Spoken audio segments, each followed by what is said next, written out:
Hello दोस्तों, jetty mathematics class में आप लोग का स्वागत है। तो दोस्तों, मैं पिछले वीडियो में आप लोग को बहुत सारा प्रॉब्लम बताया था जो 1.1 हम लोग पूरा कर चुके हैं और 1.1 आप देख सकते हैं पिछले क्लास में। तो 1.1 जो है पूरा हम बना दिए हैं और 1.1 जो आप पिछले लेक्चर में पिछले वीडियो में आप आसानी से देख सकते हैं। और चलिए हम जो 1.2 के बारे में बताएंगे। तो 1.2 यहाँ ध्यान दीजिएगा। तो सबसे पहले 1.2 जानने के लिए हमको रिक्त समुच्चय बताना जरूरी है। तो देखिए रिक्त समुच्चय होता क्या है।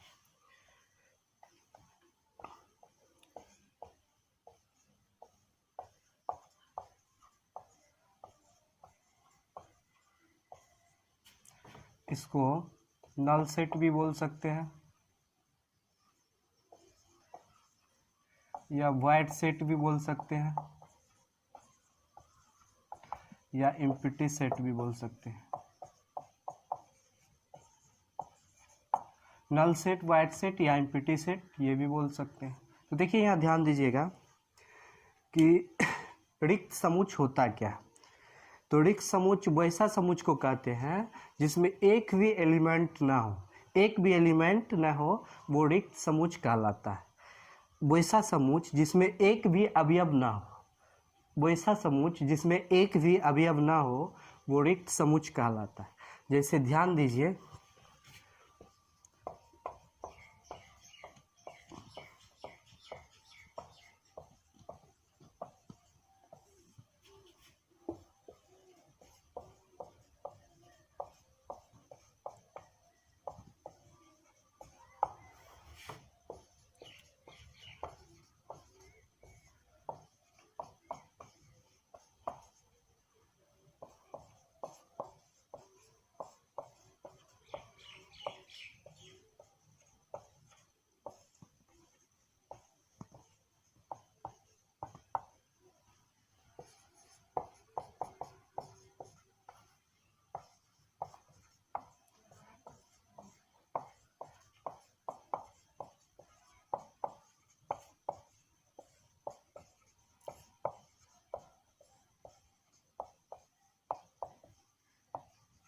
देखिए ध्यान दीजिए, वैसा समुच्चय जिसमें एक भी अवयव ना हो रिक्त समुच्चय कहलाता है। इसे फाई से सूचित किया जाता है। इसको हम लोग बोलते हैं फाई।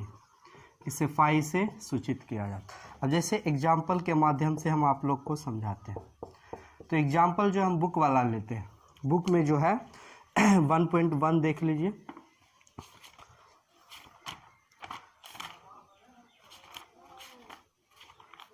1.2 देख लीजिए। तो 1.2 में बोल रहा है, पहला एग्जाम्पल है 2 से, बोल रहा है पहला क्वेश्चन है 2 से भाज्य विषम प्राकृत संख्या का समुच्चय। अब ध्यान दीजिए, एक बात बोल रहा है 2 से भाज्य विषम प्राकृत संख्या का समुच्चय। तो विषम प्राकृत संख्या जो होगा वो होगा 1, 3, 5, 7 और आगे होगा, ठीक ना। विषम प्राकृत संख्या। तो विषम प्राकृत संख्या जो होता है बोल रहा है 2 से भाज्य, भाज्य मतलब विभाजित, यानी 2 से विभाजित विषम प्राकृत संख्या। तो आप लोग इतना दिमाग लगाइए, क्या 2 से विषम प्राकृत संख्या क्या विभाज्य हो सकता है? 2 से बिल्कुल नहीं, न जी नहीं हो सकता है। 2 से बिल्कुल विभाजित नहीं हो सकता है। इसलिए यह क्या है, क्या हो जाएगा? एम्प्टी सेट हो जाएगा, यानी रिक्त समुच्चय है। पहला नंबर का क्वेश्चन एक नंबर है रिक्त समुच्चय होगा, रिक्त समुच्चय है। क्योंकि विषम प्राकृत संख्या कभी भी 2 से विभाजित नहीं हो सकता, इम्पॉसिबल है, इसलिए रिक्त समुच्चय होगा। अब दूसरा क्वेश्चन देखिए, दूसरा क्वेश्चन दिया हुआ है सम आभास संख्या का समुच्चय। अब सुनिए, यहाँ को ध्यान दीजिएगा, सम आभास संख्या।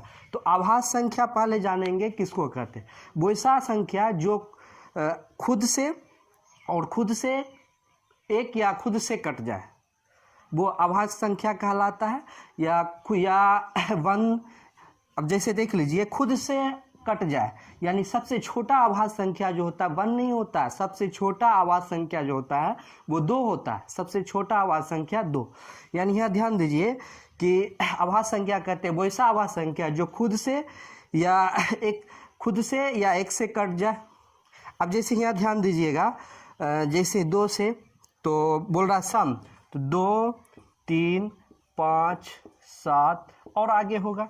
तो अब यहाँ ध्यान दीजिएगा कि विषम बोल रहा है यहाँ को सम आभाज्य संख्या का समुच्चय, तो सम आभाज्य संख्या, तो सम आभाज्य संख्या ये हो जाएगा क्योंकि सबसे छोटा सम आभाज्य संख्या हो गया। तो यहाँ ध्यान दीजिए 2 इसका मतलब क्या है कि सम आभाज्य संख्या निकल रहा, इसलिए यह जो है दूसरा नंबर जो है यह रिक्त समुच्चय नहीं है, रिक्त समुच्चय नहीं है, क्योंकि यहाँ मिल गया सम आभाज्य संख्या। तो सम आभाज्य संख्या, तो सम आभाज्य संख्या का समुच्चय इसलिए एक ही है, पूरा नहीं है, इसलिए 2 मिल रहा है, इसलिए रिक्त समुच्चय नहीं है, क्योंकि एक एलिमेंट्स आ गया। एक एलिमेंट्स रहने के कारण हम बताए थे रिक्त समुच्चय कहते हैं वैसा समुच्चय जिसमें एक भी एलिमेंट नहीं हो, यानी एक भी एलिमेंट जो नहीं रहेगा वही क्या कहलाएगा आपको रिक्त समुच्चय। इसमें एक एलिमेंट मिल गया इसलिए ये रिक्त समुच्चय नहीं है। अब चलिए आगे बताते हैं, समझ में आ रहा होगा आप लोग को। अब देखिए यहाँ को तीसरा नंबर क्वेश्चन हम डिस्कस करेंगे। अब देखिए थर्ड नंबर, तो थर्ड नंबर हमको बताना है कि क्या थर्ड नंबर जो है समुच्चय है या नहीं है। तो यहाँ ध्यान दीजिए x सच डैश x एक प्राकृत संख्या है, तो प्राकृत संख्या है और यहाँ को बोल रहा है 5 से छोटा और 7 से बड़ा।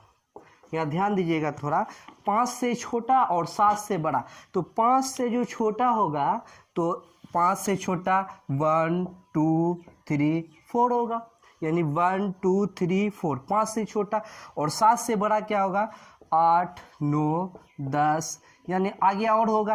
क्या ये नंबर और ये नंबर दोनों में कोई मैच कर रहा है? नहीं कर रहा, इसलिए दोनों में कोई मैच नहीं कर रहा है, तो यह रिक्त समुच्चय होगा, रिक्त समुच्चय होगा। अब चलिए दोस्तों क्वेश्चन नंबर 4 पे चलते हैं, इतना में कोई दिक्कत नहीं होगा। देखिए 4 नंबर क्वेश्चन चलते हैं, इसको मिटाते हैं।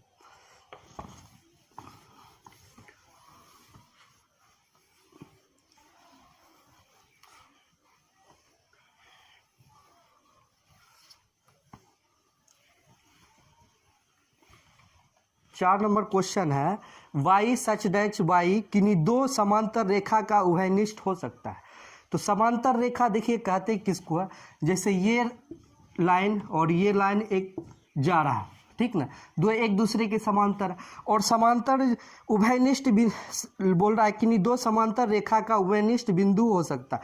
उभयनिष्ठ का मतलब कॉमन। अब जैसे देखिए यानी आगे कटेगा या ना कटेगा। अब जैसे देखिए ये लाइन गया और ये लाइन क्या आगे चल के ये इंटरसेक्ट तो करेगा नहीं, यानी एक दूसरे को काटेगा नहीं, एक दूसरे यानी अब जैसे यहाँ चलते चला गया, ठीक है, ये भी चलते चला गया, आगे नहीं कटा, तो यह उभयनिष्ठ नहीं है।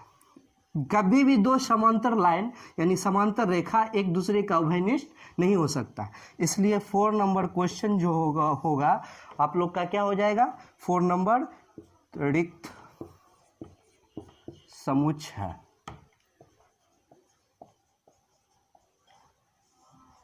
रिक्त समुच्चय है।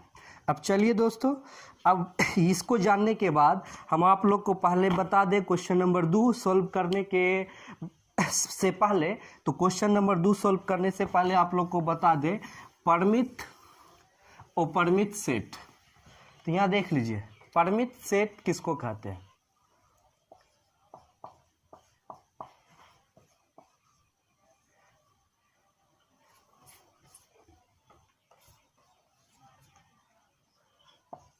परिमित समुच्चय, इसको फाइनाइट सेट कहते हैं। तो देखिए वैसा समुच्चय, वैसा समुच्चय जिसको गिना जा सके,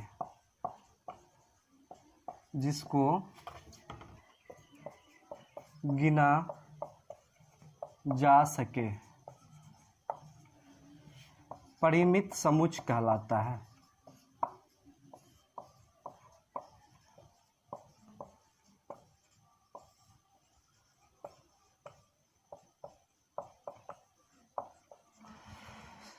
अब चलिए एग्जाम्पल लेते हैं, यहाँ ध्यान दीजिएगा। एग्जाम्पल जैसे सपोर्टेड बुक का ही ले लेते हैं, क्वेश्चन नंबर 2। तो क्वेश्चन नंबर 2 बोला वर्ष के महीनों का समुच्चय। तो यहाँ ध्यान दीजिएगा कि वर्ष टोटल एक वर्ष में 12 मंथ होते हैं, यानी 12 महीना होते हैं। तो 12 महीना में अब देख लीजिए यह गिना जा सकता है, जैसे जनवरी, फरवरी, मार्च, अप्रैल, मई, जून, जुलाई, अगस्त, सितंबर। अब जैसे यहाँ ध्यान दीजिए, अगर मान लिया जाए हम किसी व्यक्ति से पूछते हैं कि क्या एक महीना में कितने मंथ होते हैं, तो वो बोलेगा एक महीना में 12 मंथ। तो हम इसको गिन सकते हैं। हम देखिए यहाँ बताए थे कि वैसा समुच्चय जिसको गिना जा सकते, जो परिभाषित हो वही परिमित समुच्चय कहलाता है, और जिसको गिना जा सके वही परिमित समुच्चय कहलाता है। अब जैसे ध्यान दीजिएगा 12 महीना का समुच्चय, तो क्वेश्चन बोल रहा है 12 मंथ, तो वर्ष के महीनों का समुच्चय, तो एक वर्ष में 12 महीना, इसको गिना जा सकता है। तो यह जो है परिमित होगा। पहला नंबर देख लीजिए, फर्स्ट में 2 का फर्स्ट, यह परिमित होगा। अब देखिए सेकेंड नंबर में, तो सेकेंड नंबर में बोला जा रहा है कि क्वेश्चन दिया हुआ है। सेकेंड नंबर में ध्यान दीजिएगा, क्वेश्चन यहाँ दिया हुआ है 1 2 3 डैश डैश और यह मिडिल ब्रैकेट्स। अब जैसे देखिए इसको गिना नहीं जा सकता, आगे और भी नंबर हो सकता है, 1 2 3, 3 के बाद आगे और भी नंबर होगा, 4 5 6 इनफाइनाइट तक, यानी अपरिमित हो जाएगा। क्या हो जाएगा? यह अपरिमित हो जाएगा, अपरिमित। अब जैसे देखिए ये हो गया, सेकंड का हो गया। अब जैसे थर्ड नंबर देखते हैं, तो थर्ड नंबर क्वेश्चन बोला जा रहा है, ध्यान दीजिएगा कि 1 2 3 डैश डैश 99 100। तो यहाँ देख लीजिए, यहाँ 1 2 3 डैश डैश 99 और 100। देखिए लास्ट टर्म जो है 100 है, तो लास्ट टर्म इसको हम गिन सकते हैं, 100 से आगे अब नहीं जा सकता, इसको गिना से जा सकता है। इसलिए थर्ड नंबर जो हो जाएगा दोस्त, वो हो जाएगा क्या मेरे बड़े भाई, वो हो जाएगा परिमित, परिमित हो जाएगा। अब देखिए फोर्थ नंबर ध्यान दीजिएगा, तो 4 नंबर में बोल रहा है कि 100 से बड़े धन पूर्णांक का समुच्चय। 100 से बड़े धन पूर्णांक, 100 से बड़ा 101 102 103 104 और भी आगे होगा, यानी इनफाइनाइट तक। तो ये जो हो जाएगा दोस्त मेरे भाई, अपरिमित हो जाएगा, अपरिमित हो जाएगा। अब 5 नंबर जैसे देख लीजिए, तो 5 नंबर बोला जा रहा है 99 से छोटे अभाज्य पूर्णांकों का समुच्चय। तो 99 से छोटे, तो 99 से जितना छोटा होगा, जैसे अभाज्य जैसे चलेंगे, तो 99 से 1 2 से 98 या जो भी हो अभाज्य संख्या। और जैसे यहाँ देख लीजिए 1 अभाज्य संख्या 2 से स्टार्ट होता है, 2 2 3 7 ऐसे ऐसे जाके जहाँ तक लास्ट जो होगा या 97 तक होगा, या जो भी तो वो क्या कह रहा है कि 99 से छोटा, तो 99 से छोटा देख लीजिए 97 तक होगा। तो यह जो एक गिना जा सकता है, यह काउंट किया जा सकता है, इसलिए यह जो होगा मेरे दोस्त मेरे भाई परिमित होगा। क्या हो जाएगा? परिमित हो जाएगा। तो देखिए क्वेश्चन नंबर मेरा 1 और 2 दोनों हो गया। अब देखिए हम बात करेंगे कि अपरिमित समुच्चय कहते किसको, और अपरिमित समुच्चय कहते किसको, इसको बताने के बाद हम एंड कर देंगे, क्योंकि वीडियो लॉन्ग हो जाएगा और लॉन्ग हम बनाना नहीं चाहते, क्योंकि बहुत दिक्कत होता है अपलोड करने में। तो ध्यान देखिए,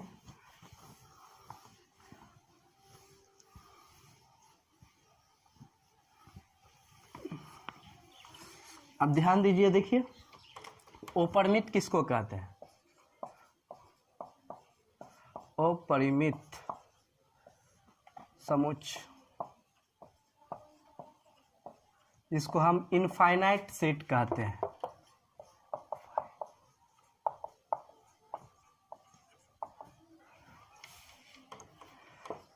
वैसा समोच्च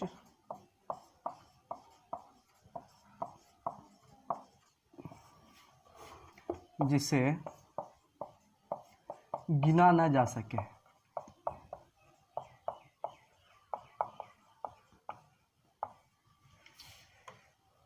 वो परिमित समोच्च कहलाता है।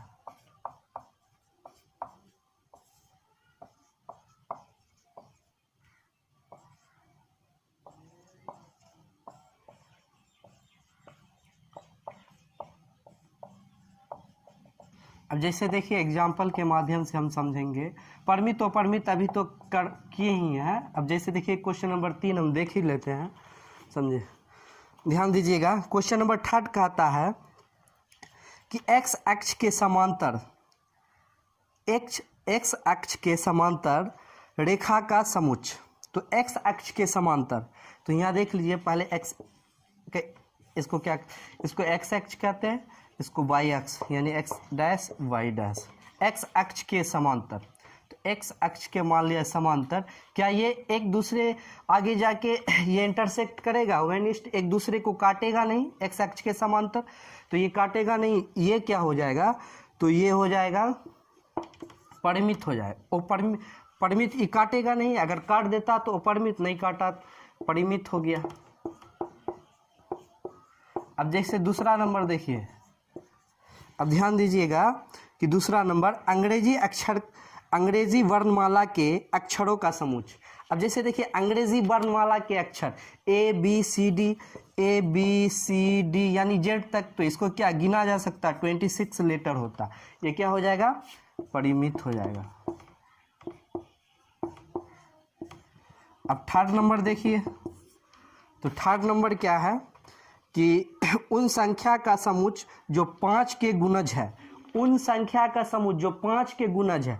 अब 5 के जो गुणज है, अब देखिए पहाड़ा पड़ेगा, 5 का 5, 5 दूनी 10, 5 तिया 15, 5 चौक 20, ऐसे करते करते मान लीजिए 5 ढाई के 50, फिर 11 बार में कितना हो जाएगा, 11 पचे 55, यानी ऐसे जाते रहेगा, आगे बढ़ते रहेगा और इसको गिना नहीं जा सकता, इसलिए वो परिमित हो गया, यह अपरिमित हो गया।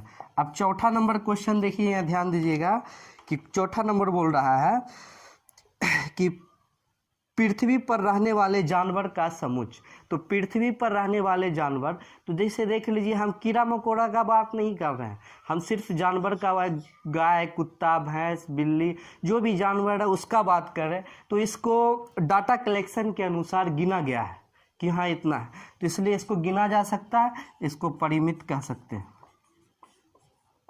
अब जैसे देख लीजिए 5 नंबर बोल रहा है कि मूल बिंदु से होकर जाने वाले वृत्तों का समुच्च। मूल बिंदु, अब जैसे यहाँ ध्यान दीजिए, ये हो गया एक्स एक्सिस और ये हो गया वाई एक्सिस। अब मूल बिंदु जो हो गया ये 0, क्या ये मूल बिंदु से होकर देखिए बहुत सारा लाइन आ जा सकता है, यहाँ भी जा सकता है, यानी इसको गिना नहीं जा सकता, इसलिए ये हो गया अपरिमित। तो ये थर्ड नंबर भी पूरा हो गया।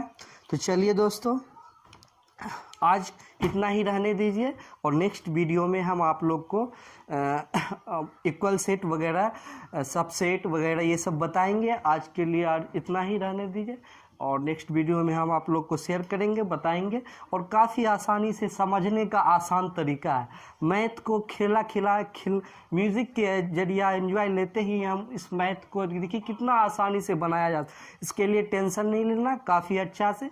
और अगर नेक्स्ट मंथ में हम देख लीजिए 12th भी स्टार्ट करने जा रहे हैं, और आप लोग काफ़ी सपोर्ट कर ही रहे हैं, और भी सपोर्ट कीजिए, और मेरे चैनल को सब्सक्राइब कीजिए, बेल आइकन दबाइए, अपने फ्रेंड के पास शेयर कीजिए। आज के लिए इतना ही। जय हिंद दोस्तों, जय हिंद।